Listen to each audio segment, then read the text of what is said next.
Mr. and Mrs. A, that's what we're going to call them. They're sitting in the car, October 29th of 2022, and they're on their way to this super fancy restaurant. They're smiling at each other in the car. I'm sure they felt really excited and kind of giddy. Like they had worked so hard in the past, 3 decades to raise their family, and now their kids finally all grown up. So the parents, they're living the life, and it was also the dad's birthday. And their 25-year-old daughter had just made them reservations at one of the fanciest restaurants in town. She texted her dad, "Go have fun with mom. Also, thank you for raising me. I'll repay you in the future, haha."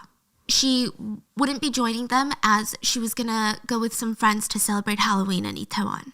So the whole car ride, they're just smiling at each other. I mean, they had raised their kids to be such incredible adults.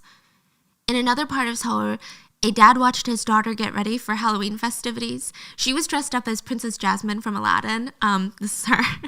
And he remembered, he actually made fun of her. He was like, this full-grown kid, she was putting on a fashion show for me. And she twirled around and she was like, "Appa, this is what I'm wearing. Don't I look pretty?"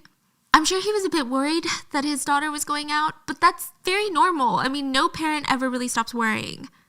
Same as another father in Seoul. So his daughter told him that she was going to Itaewon for Halloween. He completely trusted her to be safe. She's just always, like all these other kids, I mean, she's just always been this really well-behaved kid. She knew the rules. She followed them. She's the type that would write him these lengthy letters for his birthday. The two had this really intense bond. So 3 years before Itaewon, he was diagnosed with leukemia. And his daughter was a match, so they transplanted bone marrow from her to save his life. And she would write to him while he's recovering in the hospital. And she wrote, "I'm so happy to have been born your daughter. You're the only one that I can rely on, so please don't get sick again, okay? Take good care of yourself, Dad.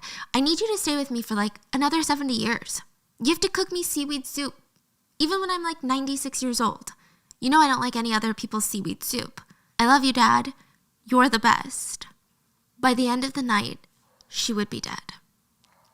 And he would cry out, "You told me you wanted me to stay with you for 70 years. You wanted me to cook you seaweed soup until you were 96. You promised."